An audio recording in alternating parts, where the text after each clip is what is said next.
श्री शिवाय नमस्तुभ्यम दोस्तों, मेरे चैनल में आप सभी का स्वागत है। आज वीडियो में शेयर करने वाले हैं साल का आखिरी यानी 24 दिसंबर को रवि प्रदोष पड़ रहा है।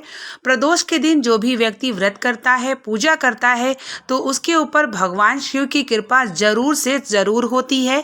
और किस प्रकार से हमें भगवान शिव की आराधना प्रदोष के दिन करना चाहिए और अलग अलग रवि यानी कि जिस भी वार को प्रदोष पड़ता है तो भगवान शिव अलग अलग स्थानों पे विराजते हैं।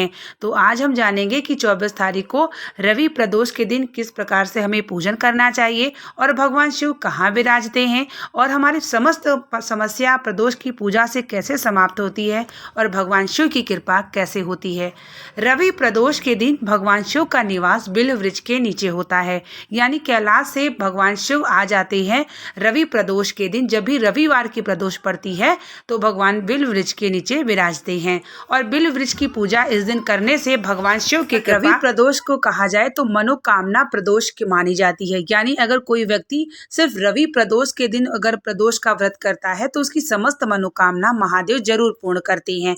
वैसे तो सभी को एक वर्ष तक प्रदोष के व्रत का नियम पालन जरूर करना चाहिए। अगर आपकी कोई विशेष मनोकामना है या आपके घर में संतान की प्राप्ति नहीं है या आपके घर में अत्यंत दुख है या आपके घर में लक्ष्मी धन व्यापार की कमी है, तो एक वर्ष तक अगर व्रत का पालन नियम करते हैं, भगवान शिव की आराधना करते हैं, तो आपके जीवन में निश्चित शिव कृपा जरूर प्राप्त होती है। क्योंकि जो भगवान त्रयोदशी का जो दिन होता है यानी प्रदोष का जो दिन होता है, भगवान शिव की प्रिय तिथि मानी जाती है। और इस दिन भगवान शिव की आराधना अगर आप प्रदोष काल में भगवान शिव की पार्थिव शिवलिंग बना करके पूजन करते हैं, विसर्जन करते हैं, तो महादेव बहुत ही प्रसन्न हो जाते हैं और कैसी भी दुख है, परेशानी है, कष्ट है, तो उन्हें समाप्त करना ही पड़ता है और आपके जीवन पर शिव कृपा प्राप्त जरूर होती है। तो आइए हम जानते हैं पूजा विधि हमें किस प्रकार से करना चाहिए। इस दिन हमें प्रदोष काल में भगवान शिव की आराधना करना चाहिए। आप चाहे तो मंदिर में जाके शिव की पूजा कर सकते हैं और आप चाहे तो अपने घर के मंदिर में भी पूजा कर सकते हैं। यानी अगर इस दिन आप पार्थिव शिवलिंग निर्माण का नियम बना लेते हैं तो यह बहुत ही अच्छा होगा। अगर आपको शिव कृपा प्राप्त करनी है, शिव का आपके ऊपर जो है हमेशा ध्यान केंद्रित रहे, शिव आपको मिल जाए, प्राप्त हो जाए, तो आपको इस दिन पार्थिव शिवलिंग का निर्माण जरूर करना चाहिए। पार्थिव शिवलिंग का निर्माण का नियम इस प्रकार से होता है कि हमें उनकी पूजन करने के बाद तुरंत विसर्जन कर दिया जाता है। तो इस दिन आप पंचामृत स्नान तैयार कर लीजिए। उस दिन उनके जो प्रसन्न पुष्प होते हैं, कनेर का, धतूर, मदार, ये सब मिल जाए।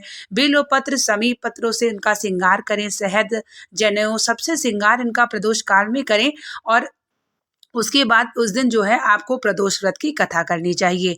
व्रत कथा करने के बाद मंत्र का जाप करना चाहिए, भगवान शिव की आरती और क्षमा प्रार्थना करना चाहिए और साथ ही अपने मेन द्वार के बाहर दिया, शिव मंदिर में दिया भी इस दिन जरूर जलाना चाहिए। मान लीजिए अपने घर के मंदिर में पूजा करते हैं तो आप शिव मंदिर में भी जाकर दिया जरूर जलाएं और दुख दरिद्र दहन स्तोत्र का पाठ भी कर सकते हैं। यानी आपके जीवन में अगर अत्यंत दुख है तो इस दिन जरूर पाठ करें, जिससे आपके समस्त दुख समाप्त हो। धन की कृपा के लिए आपको बिल्व वृक्ष के नीचे या पीपल के वृक्ष के नीचे प्रदोष के दिन प्रदोष काल में दीपदान जरूर करना चाहिए, लंबी बाती का। इससे क्या होता है कि माता लक्ष्मी की कृपा जरूर से जरूर प्राप्त होती है। और भगवान शिव की आराधना हमें प्रदोष के दिन जरूर करना चाहिए, क्योंकि प्रदोष के दिन भगवान स्वयं वर्णन करते हैं कि प्रदोष काल में जब वह भ्रमण के लिए निकलते हैं और जो भी व्यक्ति पूजन पाठ दीपदान करता है, भगवान शिव उसके ऊपर कृपा जरूर से जरूर बरसाते हैं। तो 24 दिसंबर को रवि प्रदोष है, तो आप सभी साल का अंतिम प्रदोष है, तो भगवान शिव की आराधना भगवान शिव के मंदिर में या घर पे जरूर करें कि आपका आने वाला जो नया वर्ष हो, महादेव अपनी कृपा दृष्टि बनाए रखने और आपके समस्त कार्य को संपन्न जरूर अच्छे से करें। भगवान शिव की कृपा प्राप्त करनी होती है तो कुछ तिथियां ऐसी होती हैं जिनमें अगर आप हर तिथि पर नियम बना लेते हैं कि मुझे भगवान की भक्ति करनी है, तो निश्चित ही भगवान की कृपा और शिव प्राप्त जरूर से जरूर होते हैं। मेरे आराध्य देवता भगवान शिव हैं और मैं स्वयं भगवान शिव का व्रत को प्रदोष को धारण करती हूँ। प्रदोष काल में भगवान शिव की आराधना करती हूँ, पार्थिव शिवलिंग का निर्माण करती हूँ। यानी जिसके घर में संतान सुख नहीं है, संतान प्राप्ति नहीं है, तो उसे भी पार्थिव शिवलिंग का निर्माण करके पूजन करके विसर्जन करने से एक वर्ष तक जो व्यक्ति नियम करता है उसके घर में संतान की प्राप्ति जरूर होती है और यह कार्य सिद्ध आपका जरूर होगा। अगर जिसके भी घर में में संतान नहीं होगा तो उसको ये वीडियो ज़रूर शेयर करिएगा, मैं आपसे विनती करती हूँ, क्योंकि सबके जीवन में कहीं न कहीं दुःख है। अगर किसी कार्य से, भगवान की पूजा से उसका जीवन सफल होता है तो उससे बढ़ के सुखद की अनुभूति कुछ भी नहीं होती। तो पार्थिव शिवलिंग का निर्माण ऐसे करना होता है कि गाय का घी या दूध या मक्खन से मिश्रित करके, और जब पार्थिव शिवलिंग का निर्माण करेंगे तो आपको भगवान की आराधना या अपने मन की कामना को बोलना है, पूजन और विसर्जन करें। जरूर भगवान शिव आपका गोद जरूर भरते हैं। यानी अगर संतान किसी भी बीमारी से ग्रसित हो तो भी आप पार्थिव शिवलिंग का निर्माण जरूर करें।